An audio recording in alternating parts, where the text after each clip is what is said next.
নারায়ণগঞ্জ জেলা জাতীয়তাবাদী তরুণ দলের উদ্যোগে বিএনপির ভারপ্রাপ্ত চেয়ারম্যান তারেক রহমানের দেয়া রাষ্ট্রকাঠামো ৩১ দফা বাস্তবায়নের লক্ষ্যে জনসম্পৃক্ততা ও আলোচনা সভা অনুষ্ঠিত হয়েছে। ১০ জানুয়ারি শুক্রবার বিকেলে সিদ্ধিরগঞ্জের গোদনাইল মুক্ত মঞ্চে এ আয়োজন করে দলটি। ভারপ্রাপ্ত চেয়ারম্যান জনাব তারেক রহমানের জেলা তরুণ দলের সাধারণ সম্পাদক মোহাম্মদ মাজহারুল ইসলামের সভাপতিত্বে এ সময় প্রধান অতিথি হিসেবে উপস্থিত থেকে বক্তব্য রাখেন দলটির নির্বাহী কমিটির সভাপতি ডাক্তার মোহাম্মদ আবু বকর সিদ্দিক। প্রধান বক্তা হিসেবে ছিলেন নির্বাহী কমিটির সাধারণ সম্পাদক মোহাম্মদ আমিনুল ইসলাম। জীবন বাঁচানোর জন্য হয়তোবা দেখা গেছে কোন নেতার সাথে সময় দিয়েছে, তাই বলে তাদেরকে অবহেলিত করে আমাদের তাদের অধিকার থেকে বঞ্চিত করবেন না, কারণ সেটা ছিল একটি পরিস্থিতির শিকার। তবে সবসময় সতর্ক রাখবেন ওই আওয়ামী সরকার থেকে যেন আমরা সদা সচেতন থাকি এবং সতর্ক থাকি। তারা আমাদের মধ্যে ঢুকে বিশৃঙ্খলার চেষ্টা করবে, আমাদের মধ্যে দ্বন্দ্ব লাগানোর চেষ্টা করবে, আমাদের মধ্যে একটা দূরত্ব সৃষ্টি করার চেষ্টা করবে। আমরা সবসময় যেন সেগুলো থেকে সজাগ থাকি। কিছু কুচক্রী মহল, আমি কোনো সংগঠনের নাম বলবো না, যারা বিএনপির নামে বিভিন্ন জায়গায় 1টা থেকে 10টা 20টা 30টা আইডি করে বিএনপির দুর্নাম রটানোর জন্য বিভিন্নভাবে প্রচার করছে। আপনারা সজাগ থাকেন, আপনারা এখনো সজাগ থাকেন। কিছু প্রেতাত্মা, আওয়ামী প্রেতাত্মা এবং বিভিন্ন সংগঠনের লোকজন আমাদের বাংলাদেশ জাতীয়তাবাদী দলের নামে তারা চাঁদাবাজি সন্ত্রাস করে আমাদের দলকে হেয় করার জন্য বিভিন্ন চক্রান্ত কিন্তু চলছে।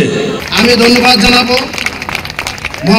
দেলোয়ার হোসেন দিলুকে, যিনি আমাদের এই সদ্য ঘোষিত ঢাকা নারায়ণগঞ্জ মহানগর কমিটির সাধারণ সম্পাদক নির্বাচিত। ওনার বিরুদ্ধে অভিযোগ ছিল, সেই অভিযোগ আমরা আমাদের তীব্রতার সাথে দক্ষতার সাথে সেটা আমরা তদন্ত করেছি।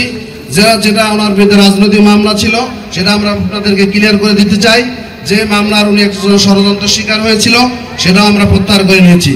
জেলা তরুণ দলের ভারপ্রাপ্ত সাংগঠনিক সম্পাদক মোহাম্মদ আসাদুজ্জামানের সঞ্চালনায় বিশেষ অতিথি হিসেবে উপস্থিত ছিলেন নির্বাহী কমিটির যুগ্ম সাধারণ সম্পাদক AKM সাইফুল আলম সরকার, জেলা তরুণ দলের সভাপতি TH তোফা এবং সিনিয়র সহসভাপতি অধ্যক্ষ জাহাঙ্গীর আলম ও সহসভাপতি মোহাম্মদ আরিফ মীর। আমাদের রাষ্ট্র কিভাবে পরিচালিত হবে, আমরা কি করতে চাই, আমাদের আগামীর ভবিষ্যৎ কি, কিভাবে বিএনপি এই রাষ্ট্রকে বিশ্বের বুকে মাথা উঁচু করে দাঁড় করাবে, সেই রাষ্ট্র কাঠামোর সেই ব্যবস্থাগুলোই কিন্তু 31 দফার মধ্যে দিয়েছে।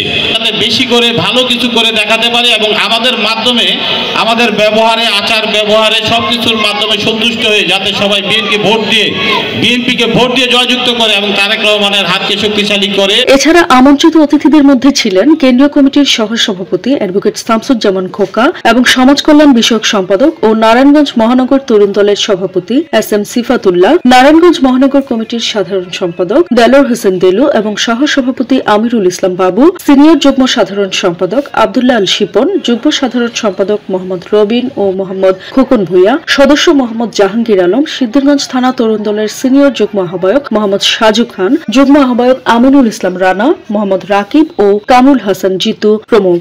তরুণ দল হচ্ছে দেশনায়ক তারেক রহমানের নিজের প্রতিষ্ঠিত দল। এই দলকে কোনোভাবে ছোট করে দেখা যাবে না। এই দল এমন একটি দল, যে দল যদি সবার মধ্যে যেমন থাকে না 7 স্টার 5 স্টার 2 স্টার 3 স্টার, তরুণ দল হচ্ছে 7 স্টার হবে ইনশাল্লাহ। সেইটা কামনা করে আমি আশা করছি। এই 31 দফা মানতে যদি না পারি তাহলে কিন্তু আমরা সফলতা অর্জন করতে পারবো না। আবার সেই স্বৈরাচার ব্যাক করবে, আবার অন্য কোনো স্বৈরাচার ব্যাক করবে, কিন্তু আমাদের দেশনায়ক তারেক রহমান যা চাচ্ছে তা কিন্তু করা সম্ভব নয়।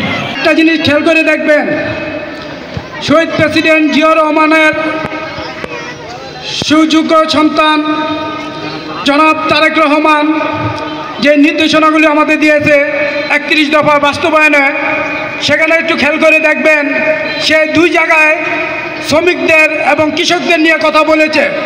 17 নম্বরে দেখবেন শ্রমিক ভাইদের ন্যায্য মূল্য সেই নিয়ে কথা বলেছে, এবং দেখবেন 27 নম্বরে সে বলছে যে কৃষক ভাইদের যে কথা বলেছিল 71 যুদ্ধের সময় জিয়াউর রহমান, যে এই কৃষকরাই দেশকে ঘুরে দাঁড়ানোর জন্য একমাত্র লক্ষ্য হিসাবে কাজ করছে।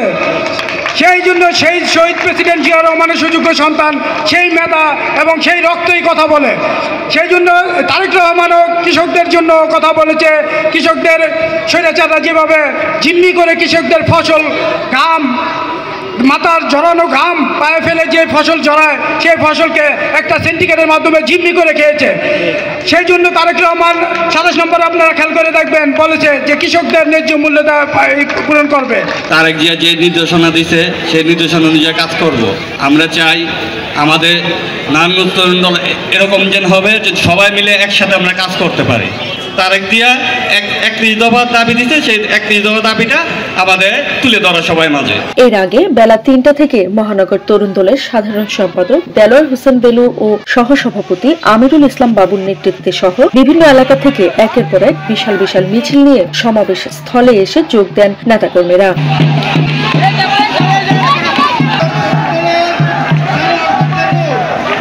নারায়ণগঞ্জের সিদ্ধিরগঞ্জ থেকে সোনিয়া দেওয়ান প্রীতি, ঢাকার নিউজ।